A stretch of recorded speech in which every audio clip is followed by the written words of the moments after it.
Hello everyone, this is Aynaz. I selected two elective courses which are special topics in IT management, cybercrime and special topics in AI. Special topics in AI was mostly research based, whereas cybercrime was mostly based on the lectures, the professor and the guests. I will briefly go over what I learned from these courses in next slides.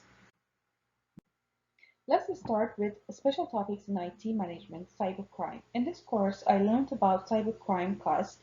According to IBM report in 2021, costs of global cybercrime by 2025, cybercrime globally is expected to cost annually about $10.5 trillion. Mitigation of data breaches, that's the next thing that I learned. In IBM study, there was three key recommendations for mitigating breach costs. The first one was employing a zero trust security architecture to help protect data and resources. The second one was having extended detection and response safeguards in place. The third was creating incident response teams and test those incident response plans routinely. Next, I learned about cybercrime laws definition and classification. Nowadays, the term cybercrime constitutes illegal acts or conduct where a digital device or information system is either a tool or a target or a combination of both.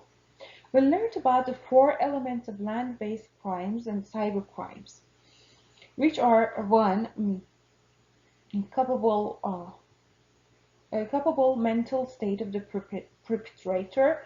The second, a criminal action or a failure to act when one is under a duty or to do so. The third one, the existence of certain necessary conditions involved in the commission of the action. And the fourth one, a prohibited result or harm to property or persons. Next, we learned about different types of hackers like black and white hackers and myths about them. We also talked about the correctness of those myths and their wrongness, and also examples of even modern day Canadian example, which was a miner who was with the age of 17, lived in Hamilton, Ontario, who stole $48 million in cryptocurrency from a U.S. entrepreneur.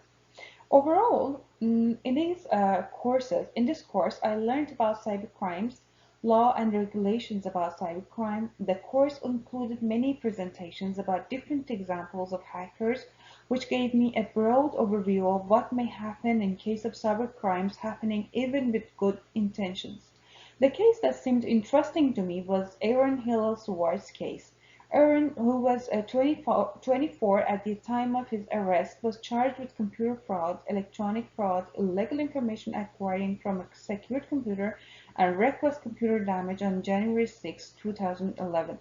So Wirtz was specifically charged with breaking the JSTOR terms of service by downloading over 4 million papers from the academic article archives and evading Massachusetts Institute of Technology's efforts to prevent him.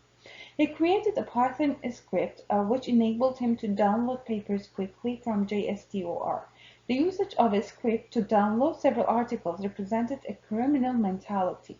The intriguing aspect is that Swartz got free access to all of those downloaded publications since he was an MIT student. Alex Stamas, a specialist in computer forensics who regularly testifies in court to establish if cyber attacks and other crimes involving information were committed, stated on his blog that, for all plausible interpretations of the term hack, Aaron did not hack the JSTOR's website. Aaron created a few simple Python scripts that used CURL to find journal article URLs before requesting them. Aaron just invoked a straightforward command line application which could download a file in much the exact way like when one right-clicks and selects Save As from any preferred browser without or using any parameter tampering by passing captcha or doing any other sophisticated actions. Aaron's actions did not bring any financial benefits for himself or were not driven by malicious intent. He was not even intended to be a competitor with JSTOR. It's proven that Aaron was charged more for the fine because of miscalculations. The law should be amended to avoid such charges and tragedy. Aaron went through mental suffering and financial pressure that he was not supposed to take. The life of the young genius ended in a sudden way that made most people feel sorry. Aaron's death brought much sadness to his parents, girlfriend, and friends. In addition, it's a loss to society because we lost a young pioneer who speaks for the public. The case also triggers us to appeal that the legal system should treat every case accordingly and make every decision carefully. Next, let's continue with my other course, Special Topics in AI. This course was generally research-based, but I learned the meaning of trust and how it pertains to artificial intelligence. This course calls to have a comprehension of trust in AI design.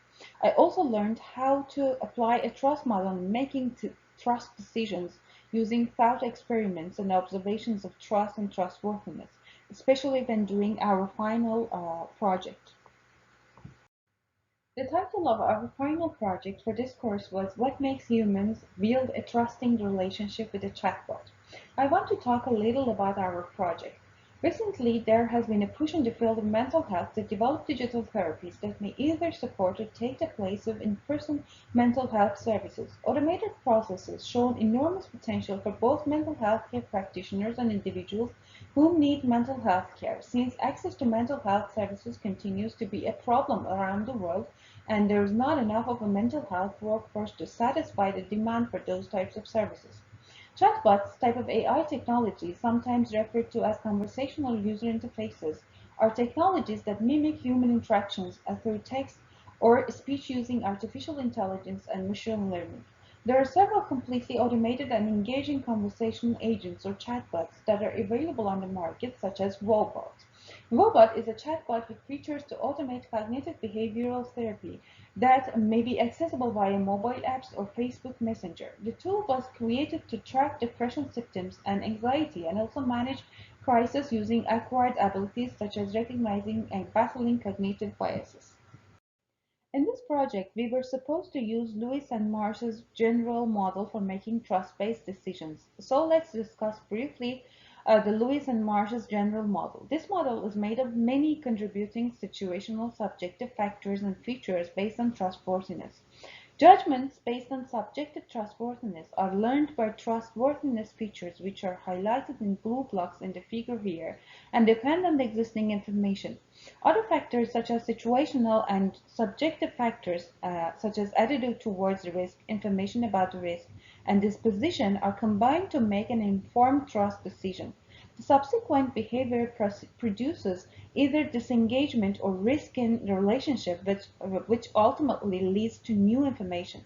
With this, people will be able to make better decisions about trustworthiness by offering additional information on the object they consider trusting concerning the trustworthiness features. The general model proposed by Lewis and Marsh explains situational subjective-based judgments on trustworthiness established using four principal features on trustworthiness along with proxy trust. The four features are competence, predictability, willingness and benevolence, honesty and integrity, and proxy trust. This model is termed general as this model is applicable not only to trust between peers but also in any trust-based situation. To make use of the model, we must put ourselves in the position of the prospective truster and then try to establish trustworthiness features along with proxy trust. To accomplish this, we must utilize the information available about what we're examining so that trustworthy judgment could be made. Trusting an AI-enabled entity refers to how willing is an individual to be at risk to another person or entity's action. In the context of AI, trust refers to a belief that the services and reported outcomes of an AI-powered agent are trustworthy and reliable. There was a randomized clinical trial held to examine the viability of offering CBT through a conversational agent via an automated chatbot in such a way that It encourages engagement and reduction in symptoms. Depression and its symptoms were the focus of this study. Students aged between 18 to 28 from a university community social media website were recruited online, and self-help content was delivered over 2 weeks via robot, or they were guided to an information-only control group. It was observed that for students who chose Wobot to help them with their mental health issues, there was a significant reduction in depression and anxiety symptoms compared to the information group. Let's look at how this was possible compared to Marsh and Lewis's trust model. Let's see how did Wobot show that it is competent. As this competence is related to if the trustee can for sure perform the task intended to do. The purpose of the chatbot was to provide companionship to the users in a way they do not feel lonely in situations or helpless. Every time a user felt this, they started to reach out to the chatbot, and the chatbot would respond to them depending on the mood they are in, to show that the chatbot empathizes with the user and understands the situation they are in. The chatbot expects to provide a diagnosis of their queries and offer useful information and high-quality conversation. In 2 weeks, by the reduction of symptoms of depression and anxiety, the chatbot proved to be competent. Let's see how predictable was Robot. Predictability refers to statistical depictions of the prospective trustee's performance, outputs, or decisions. Robot provided mostly consistent responses and helped wherever relevant, but sometimes the responses were generic when spoken about a certain situation. However, the chatbot does set expectations before use of the application that it may not understand the user's problems and emotions completely, but it would do its best to help them out. Willingness and benevolence demonstrated by Robot.